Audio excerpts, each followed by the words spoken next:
These once respected motorcycle brands are now barely hanging on, and time is running out fast. Plummeting sales and brutal competition have pushed them to the edge of full bankruptcy. In this video, we reveal the 6 motorcycle brands fighting to survive, and if they will ever see the light of day again. Ducati wasn't supposed to be at number 6. This is the brand that defined what a superbike should sound like, look like, and feel like when it's trying to separate your soul from your body at 180 miles per hour. Born from Italian passion and racing obsession in 1926, Ducati represented everything that was beautiful and terrifying about motorcycles. Machines that could make you question your life choices while simultaneously making you feel more alive than you'd ever been. For decades, Ducati was the rebel's choice, the bike for riders who understood that motorcycles weren't just transportation, but expressions of pure mechanical poetry. When you heard a Ducati approaching, you didn't just hear an engine, you heard the sound of Italian passion distilled into mechanical form. But even Italian passion can't survive German efficiency when the numbers don't add up. And the numbers at Ducati are painting a picture uglier than a crashed Panigale on the Nürburgring. Audi bought Ducati in 2012 for $1.2 billion, promising to maintain the brand's racing DNA while bringing German precision to Italian chaos. What they got instead was a beautiful, expensive problem that bleeds money faster than a Panigale 5.4 burns through rear tires. The writings on the wall, written in red ink that matches Ducati's signature color. Sales are declining globally, with the brand struggling to justify its premium pricing in a market that's increasingly cost-conscious. The Panigale 5.4, once the crown jewel of superbike engineering, now costs more than most people's cars and delivers performance that's largely unusable on public roads. The Multistrada lineup, designed to capture the adventure touring market, prices out the very riders who actually use their bikes for more than Instagram photos and weekend cafe runs. Ducati's dealer network is shrinking faster than leather in the rain. Dealerships that once proudly displayed the red machines are quietly switching to more profitable brands or closing their doors entirely. The cost of maintaining Ducati certification, combined with the complexity of servicing these temperamental Italian thoroughbreds, has made many dealers question whether the prestige is worth the financial pain. Audi's patience is wearing thinner than the contact patch on a racing slick. When German accountants start questioning Italian passion, the passion usually loses, and the soul of motorcycling dies a little more. But if you think premium pricing problems are bad, wait until you hear about what happens when a legendary British brand tries to survive on heritage alone, while the world moves on without them. For number 5. Triumph should be untouchable. This is the brand that Steve McQueen rode in The Great Escape, that defined the cafe racer movement, that survived the British motorcycle industry's collapse in the 1970s and came back swinging harder than a pub brawl in Manchester. For decades, Triumph represented the perfect balance between British heritage and modern performance. Bikes that could carve canyons and start conversations in equal measure. The Triumph story is one of resurrection and redemption. When John Bloor bought the rights to the Triumph name in 1983, he didn't just acquire a brand, he inherited a legacy that stretched back to 1902. But heritage doesn't pay the bills when your production costs are higher than your competitors and your market share is shrinking faster than a puddle in the Sahara. Triumph's Hinckley factory, once a symbol of British manufacturing renaissance, is now a monument to expensive labor and inefficient production in a world where efficiency determines survival and sentiment is a luxury few manufacturers can afford. The numbers are brutal enough to make a grown accountant weep. Triumph's global sales have been declining for 3 consecutive years, with the brand losing ground to more affordable competitors who offer similar performance without the premium price tag that comes with British heritage. The Street Triple, once the naked bike benchmark, now costs significantly more than a Yamaha MT-09, but doesn't offer enough additional value to justify the difference. The Bonneville lineup, once Triumph's cash cow and gateway drug for new riders, now competes against retro bikes from Honda and Yamaha that cost thousands less and offer better reliability. Triumph's attempts at modernization have been half-hearted at best. While competitors embrace advanced electronics, sophisticated traction control systems, and integrated connectivity, Triumph's approach to technology feels like an afterthought. Expensive options bolted onto traditional platforms rather than integrated solutions designed from the ground up. The result is bikes that cost premium prices but feel outdated compared to more affordable alternatives. The dealer network is hemorrhaging faster than a punctured fuel tank. Triumph dealerships, once proud bastions of British motorcycling culture, are quietly switching to more profitable brands or closing their doors entirely. Triumph's parent company is quietly exploring options that sound increasingly desperate with each quarterly report. Restructuring, downsizing, potential partnerships. All the corporate euphemisms for "we're running out of money and ideas faster than a rocket to 3 runs out of fuel." The brand that once represented British resilience and engineering excellence is now a case study in how tradition becomes a liability when you can't adapt fast enough to survive in a global marketplace that rewards efficiency over heritage. Speaking of adaptation problems, our next brand thought they could revolutionize motorcycling by making it more accessible, until it became number 4's doom. Zero Motorcycles was supposed to be the Tesla of 2 wheels, the company that would drag motorcycling kicking and screaming into the electric future, whether the industry wanted to go or not. Founded in 2006 by Neil Psyche, a former NASA engineer with the audacious mission of making electric motorcycles that didn't suck, Zero built a reputation for innovation, performance, and environmental consciousness that attracted riders who wanted to save the planet without sacrificing the thrill of acceleration. For years, Zero seemed unstoppable, like a silent electric missile aimed at the heart of traditional motorcycling. They dominated electric motorcycle racing before anyone else even showed up to the track, built partnerships with police departments who appreciated the stealth capabilities, and attracted riders who wanted performance without the guilt of burning fossil fuels or disturbing the neighbors at 6 a.m. But being first doesn't guarantee survival when you're burning through cash faster than your bikes burn through battery charge, and Zero's financial situation is more precarious than a wheelie at highway speeds. Zero's production volumes remain microscopic. They build fewer motorcycles in a year than Harley-Davidson builds in a week, treating each bike like a handcrafted prototype rather than a mass-produced commodity. Their dealer network is thinner than the air at 14,000 feet and about as reliable as a British electrical system in the rain. Finding a Zero dealer outside major metropolitan areas is like finding a unicorn with a motorcycle endorsement, and their service infrastructure can't support the growth they need to achieve profitability. When your bikes break down and electric motorcycles have their own unique failure modes, getting them fixed becomes an adventure that most riders didn't sign up for. The electric motorcycle market that Zero pioneered is now being invaded by manufacturers with deeper pockets and broader distribution networks than a startup could ever hope to match. Harley-Davidson's Livewire, BMW's CE04, and upcoming models from Honda and Yamaha threaten to make Zero's first-mover advantage as irrelevant as a carburetor on a fuel-injected bike. When giants enter your market, being small and nimble becomes being small and vulnerability in business is usually fatal. Zero's investors are getting restless, like passengers on a motorcycle with a rider who keeps target fixating on obstacles. The company has raised over $100 million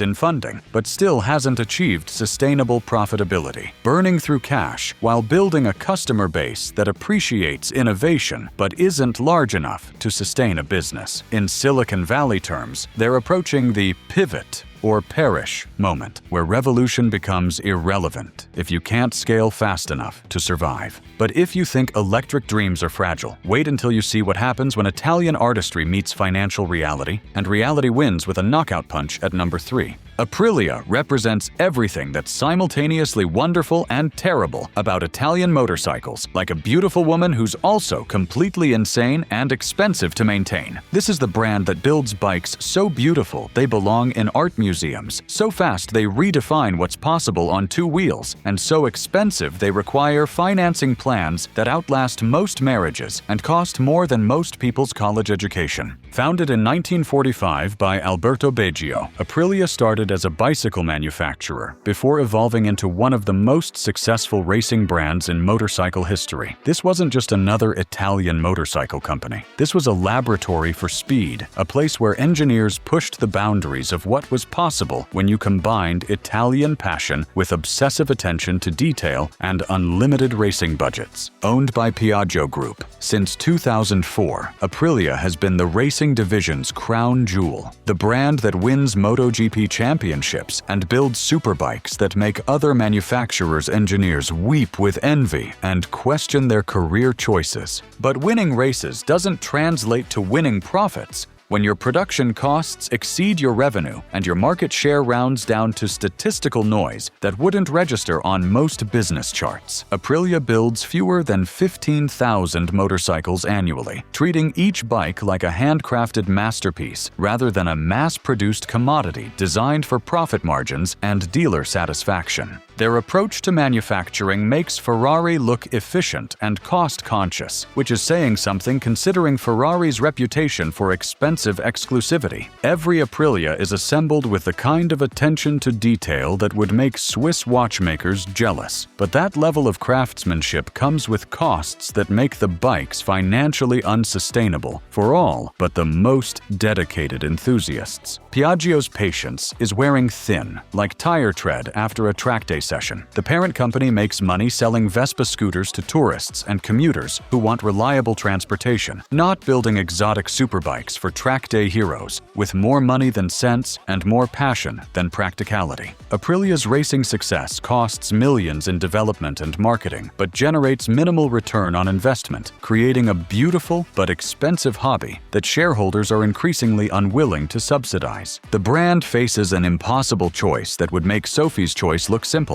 maintain their artisanal approach and remain financially unsustainable, or scale up production and lose the exclusivity that justifies their premium pricing. It's like asking Michelangelo to mass-produce sculptures, technically possible but spiritually devastating and ultimately self-defeating. Speaking of spiritual devastation, the number 2 brand discovered that being ahead of your time means nothing when you run out of time before the market catches up. Alta Motors was building the future of dirt bikes before anyone knew the future needed building, like a prophet preaching to an empty desert about revelations that wouldn't be understood for decades. Founded in 2010 by former Tesla engineers who understood that electric powertrains could revolutionize off-road riding, Alta created machines that delivered instant torque, zero emissions, and performance that made traditional dirt bikes seem as primitive as stone tools in a digital age. The company attracted talent from Tesla, SpaceX, and other Silicon Valley darlings, bringing aerospace-level engineering to an industry that had been content with incremental improvements to century-old technology. These weren't just engineers, they were revolutionaries who believed that electric power could transform not just how motorcycles worked, but where they could be ridden and who could ride them.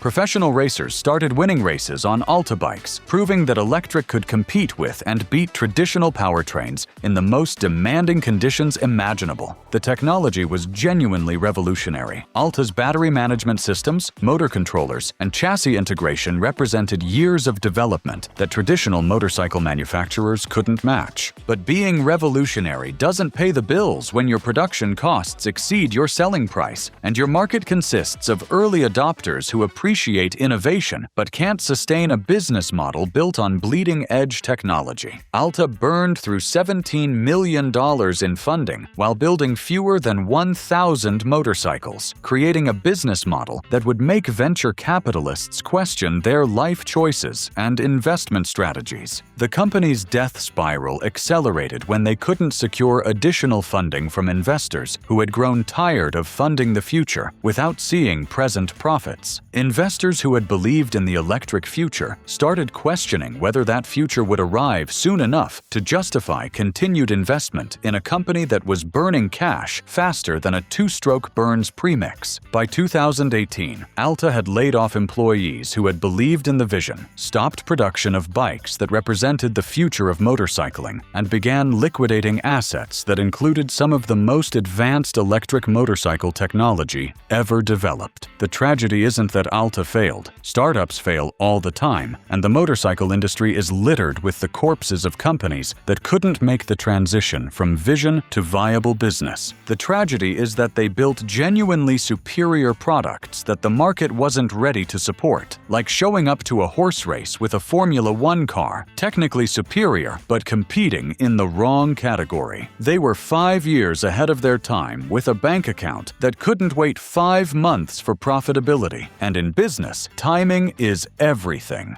But if you think being ahead of your time is tragic, our #1 brand represents something far worse: the slow, beautiful death of premium craftsmanship, being strangled by economic reality while everyone watches helplessly. Bimota should have been the ultimate expression of Italian motorcycle artistry, the brand that proved motorcycles could transcend mere transportation and become rolling sculptures that happened to go fast enough to bend space-time and challenge the laws of physics. Founded in 1973 by 3 engineers, Valerio Bianchi, Giuseppe Mori, and Massimo Tamburini, who believed that motorcycles could be more than the sum of their parts, Bimota represented the absolute pinnacle of motorcycle engineering and design. The name itself tells the story of collaboration and vision: Bianchi, Mori, and Tamburini. 3 visionaries who took engines from other manufacturers and wrapped them in chassis, so advanced they made other bikes look like they were assembled by drunk teenagers with rusty tools and no understanding of physics. These weren't just motorcycles.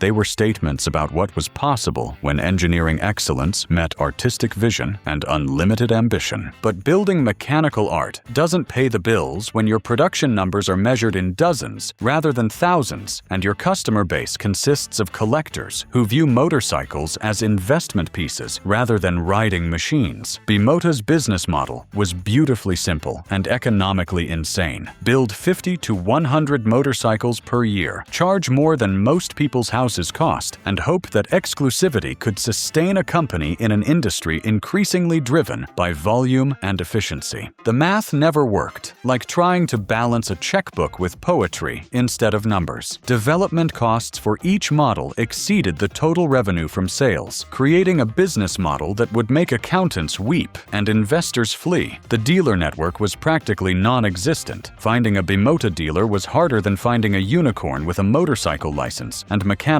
aptitude. Parts availability was a joke that stopped being funny after the first breakdown, and warranty service required shipping your bike to Italy and praying to whatever gods watch over exotic motorcycles and their neurotic owners. The company's history reads like a soap opera written by people who understand both engineering and tragedy. Multiple bankruptcies, ownership changes, and resurrection attempts created a cycle of hope and disappointment that would make a Greek tragedy seem optimistic by comparison. Each time Bimota appeared to be dead, some new investor or partner would appear with promises of stability and resources, only to discover that passion projects don't always translate into profitable businesses. After the latest bankruptcy in 2018, Bimota was acquired by Kawasaki in 2019, with the Japanese giant promising to bring stability and resources to the Italian boutique manufacturer. It seemed like the perfect marriage: Japanese efficiency and reliability combined with Italian artistry and innovation. The green machines from Akashi would provide the financial backing and manufacturing expertise that Bimota had always lacked. But even Kawasaki's deep pockets and manufacturing expertise couldn't solve the fundamental problem that had plagued Bimota. By 2024, production had slowed to a trickle that barely registered as manufacturing activity. The promised new models remained concepts gathering dust in design studios. The dealer network continued shrinking like a leather jacket left in the rain, and industry insiders whispered about Kawasaki's growing impatience with their Italian acquisition that was consuming resources without generating meaningful returns. The cultural clash between Japanese efficiency and Italian artistry became increasingly apparent as Kawasaki's management tried to apply mass production principles to a brand built on exclusivity and craftsmanship. When Japanese efficiency meets meets Italian artistry and the numbers don't add up, efficiency usually wins, and the soul of the brand gets lost in translation like poetry run through a business calculator. Bimota isn't just dying, it's performing the longest, most beautiful death scene in motorcycle history, complete with Italian drama, financial ruin, and the kind of engineering excellence that makes the inevitable ending even more heartbreaking. They're the motorcycle equivalent of a Shakespearean tragedy, where everyone knows how it ends but can't stop watching because the performance is too beautiful to miss, too tragic to ignore. Want to watch more? Click on your screen now. Thanks for watching.